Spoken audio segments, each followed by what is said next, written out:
Imagine a future life where your smartphone, watch, AirPods and your electric car were automatically charged without you even knowing. What would it be like to give up control to an external system which optimises your energy use, decides when a robotic vacuum cleans your home, and even when your electricity is available?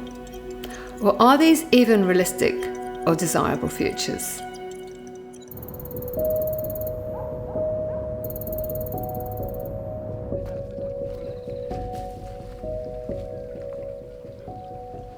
In Australia, increasingly extreme weather, concerns about public health, growing levels of technological automation, and a society dependent on digital media are set to create uncertainty about demand for electricity in the future. The energy industry and technology companies are seeking to envision our futures and to plan and design new systems to suit them. In the meantime, in their everyday lives, people are inventing their own ways to live with emerging technologies, and they're imagining and planning for their own futures in ways that might complicate the ambitions of industry and policymakers. My daughter has one of these. She has a Google one. She's in the car and she just says, "Google, take me home." And I just think, oh. You wouldn't want that. No, I mean, I can just press the GPS on mine if I'm somewhere where a long way from home, not sure how to get there. The Digital Energy Futures project generates new insights about emerging digital and energy trends by investigating people's real lives and possible futures. Normally I leave it into automation because I'm a big man of automation. Alexa, turn kitchen to warm light. I'm not sure it works. I don't know how to set kitchen to that setting. Yeah. We identified that the future visions reported for the energy and technology industries are based on the assumption that consumers want more autonomy and control, but need automation in order to manage energy optimally. What we did is we reviewed all these industry reports from the energy sector and also the digital tech sector. So when we took their ideas for the future and we put them in these comic strips. Could you imagine this scenario fitting in with your life? Consultancy and industry reports envisage a set-and-forget future, where individual consumers receive personalised digital services operated by automated systems, making their lives more convenient and more energy efficient by better matching the supply and demand of energy. But we discovered that people have different ideas. How would you feel about an energy company remote controlling one of your appliances during a peak time, but giving you an incentive, so giving you like a financial reward? So cycling your air conditioner on and off for a period of time. We don't I would want say we our would like to be offered. notified. We would like to get that information. We will not allow for remote control unless it is imposed by government.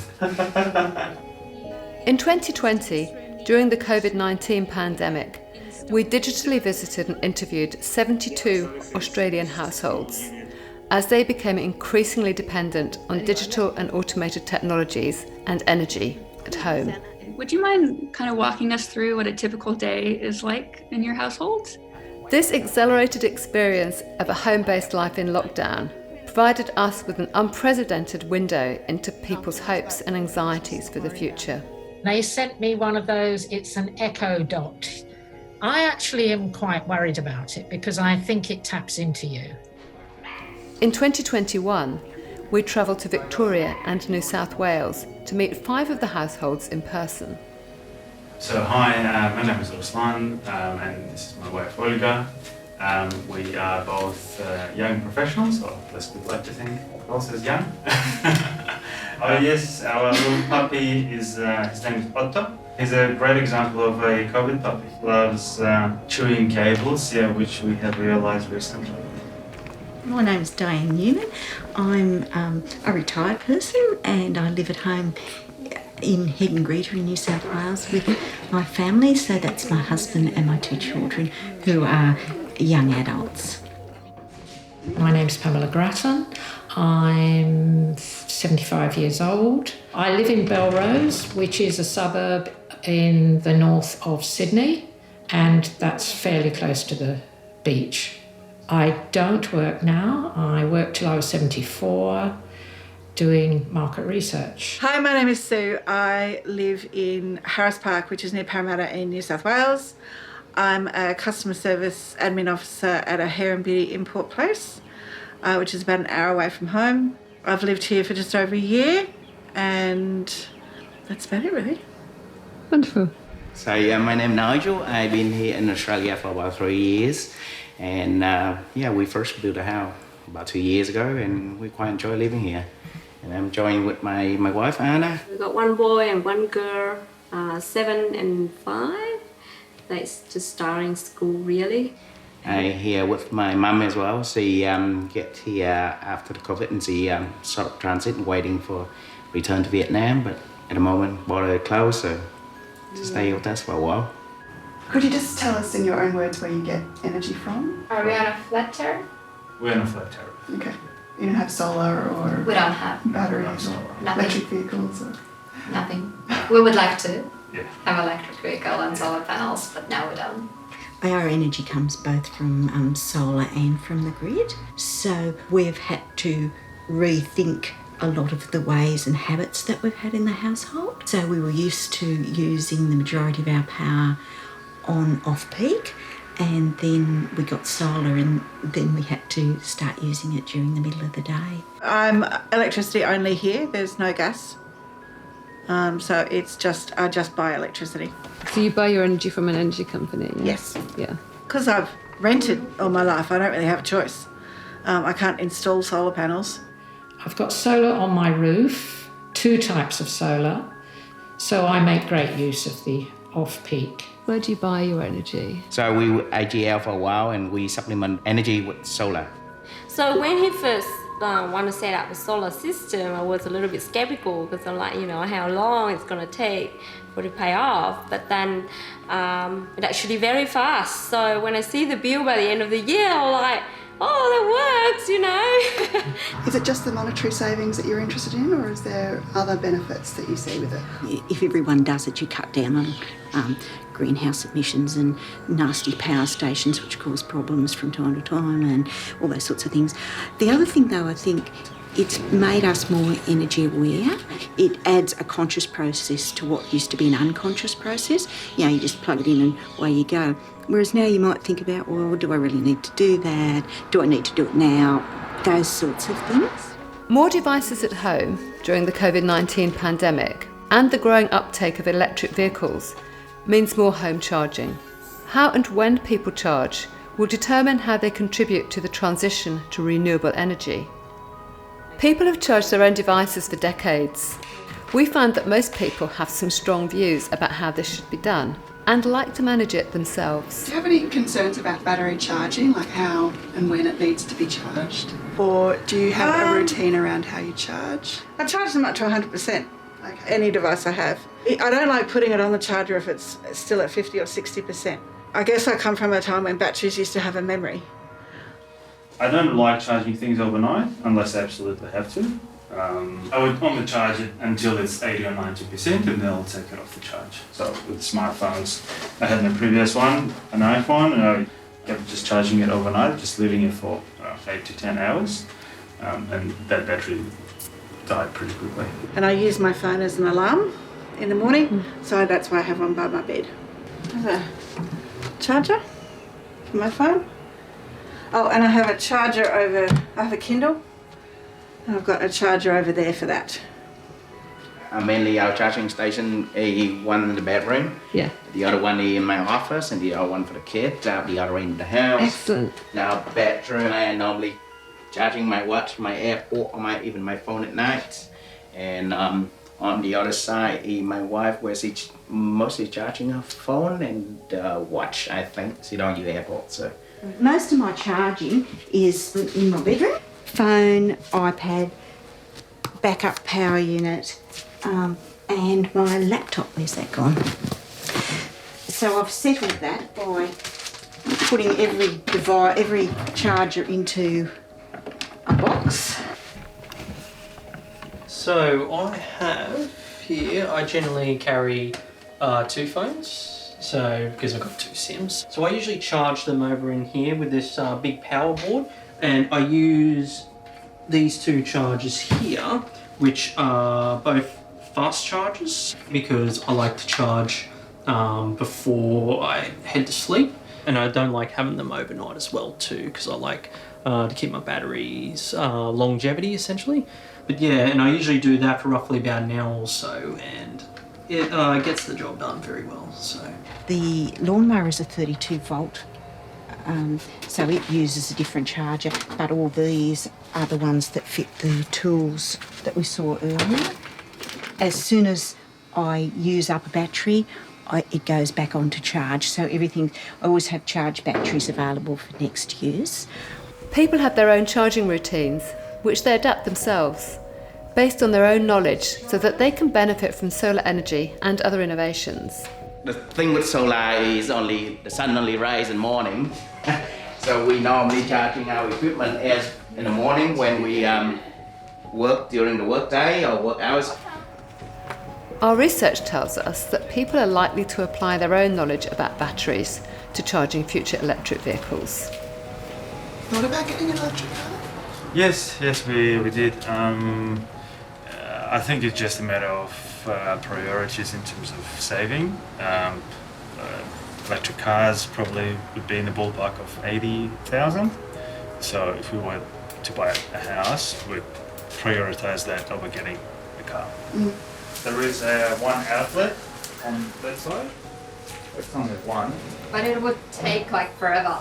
But Charger, with a slow charger. Yeah.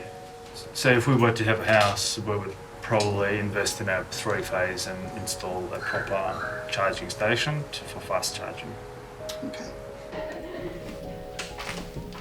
So if you had an electric car, then would you charge it here in the garage, or would you want to charge it somewhere else? The estate we are living in at the moment, they're actually pretty good. They have the charging station for electric cars, so they provide charging station at about 2 roads down from here. And would you prefer to charge it at home then, or in the charging station? I'll probably charge here, to be honest. Yeah, just for convenience. For convenience. And also I got solar, so, you know, probably charge in the morning when the solar is a plus.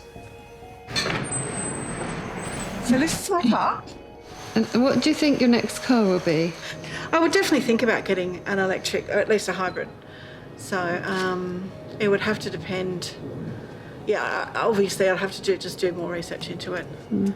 Look at power consumption and how far it gets me. And would you want to control when it was charged, or would you be Yes. happy for it to? Yep. So at home or at work would be ideal, but again, it depends how long it takes. I mean, if you could do it at a cinema complex, you could, go in, charge your car while you go watch a movie. Not that I've been to the movies for over a year, but anyway. Okay, this is my Nissan Leaf. This is for the fast chargers, so you have a different thing for fast charger. And this is the one I use for the ordinary charge. I prefer to charge it on the slow charge. It extends the life of your battery if you put it on low charge rather than high charge, fast charge. And you find that convenient, yeah? Yeah, it's very convenient. I think Kerry said that you mentioned using a timer to remind yourself when you were charging the car, is that right? I'll set it up, but I won't press the switch until 10 o'clock at night. And then I'll just come out and I'll put it on my phone to give me an alarm at 10, so I remember. I get up at 7, so I come out and just switch it off. So what would happen if you ran out of power?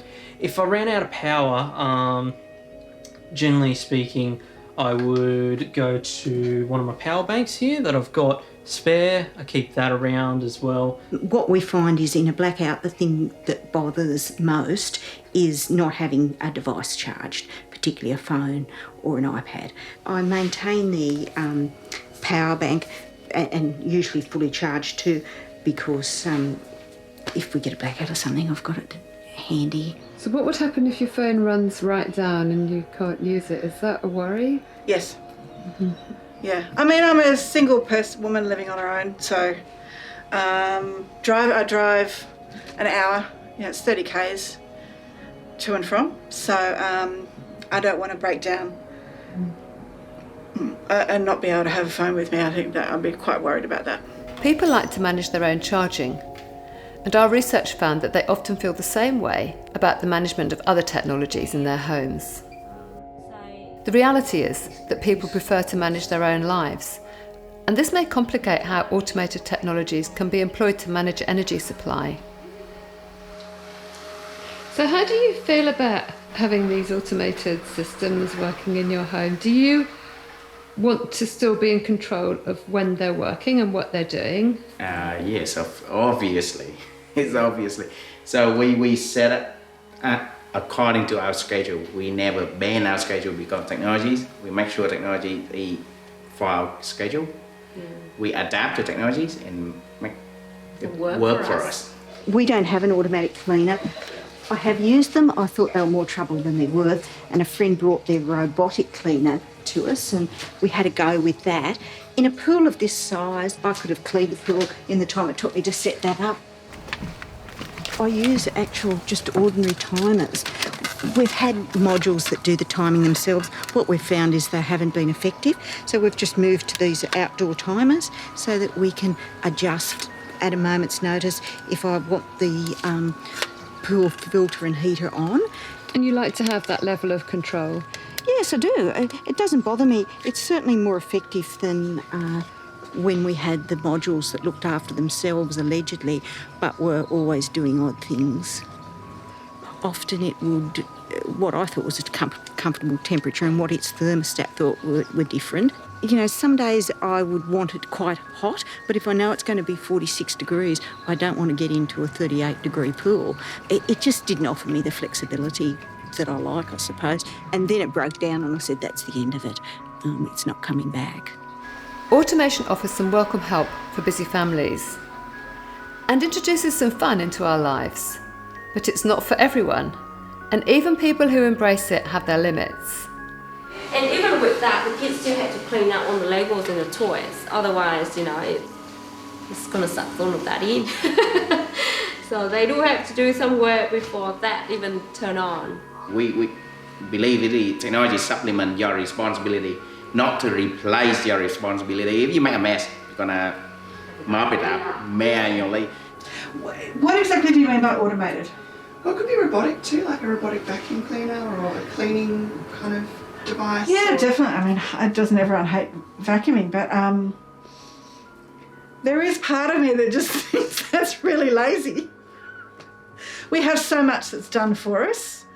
You know, it's that I don't. I just think it's lazy to not do it yourself. Voice control is hoped to enable some industry visions of an automated future. But we found that some people have their own uses for digital voice assistants. All these lights you see here was smart light, and they managing by sensor. The reason they put sensor there because pick up the natural light. Alexa, turn on kitchens. Yeah, so. Okay. So it's voice activated. Alexa, turn on living. That's the white light. Okay. But you can always adjust the light here. So if you turn it on, turn it on. So there's always a room for adjustment there, which is some people like, for example, my mother-in-law, she's probably have no ideas, you know, not even talk to Alexa. Then there is an alternative there. Switch. Obviously, Alexa wasn't speak Vietnamese, which is our native tongue, and she got a bit of problem with that. And so occasionally she asked the kid. What do you use the voice control for at the moment, so the Google Homes?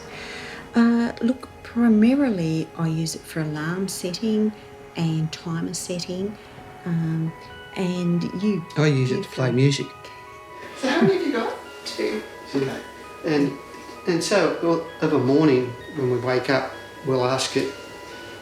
We say good morning to it. Good morning to it, and it will give us the latest news. So it'll click into the ABC News and we'll hear the news before we get out of bed and things. That sort of thing of a morning. And it'll give us the weather for the day. Is that a routine that you have most days? It is actually, yes. Yeah. So as I said, Google's become a big part of our life, really. Do you want to give us a demonstration? Hey Google, could you set me a timer called Champagne for 30 minutes? Okay, a 30-minute timer called Champagne. And we're starting now. What's the champagne for? Well, I want to have a drink and The visions of personalised energy and technology futures, shaped to the desires of the individual, are distant from the personal and family lives of the 72 households who participated in our project. What people really do in the present, and the ways they imagine their own futures, indicate that automated, personalised individual services are not always welcome. Automation is not for me because I think it takes choice away, and I'm a control freak, so I like to have control over my environment. So, if you were offered the possibility, though, of having an automated system which would actually optimise your energy use and decide when all of these things were going to work, could that possibly work for you then? Yes, absolutely. Yeah. Why not? However, I do need override button. I don't think I'll ever get one of those, Google ask it questions thing, because I just think it's too much.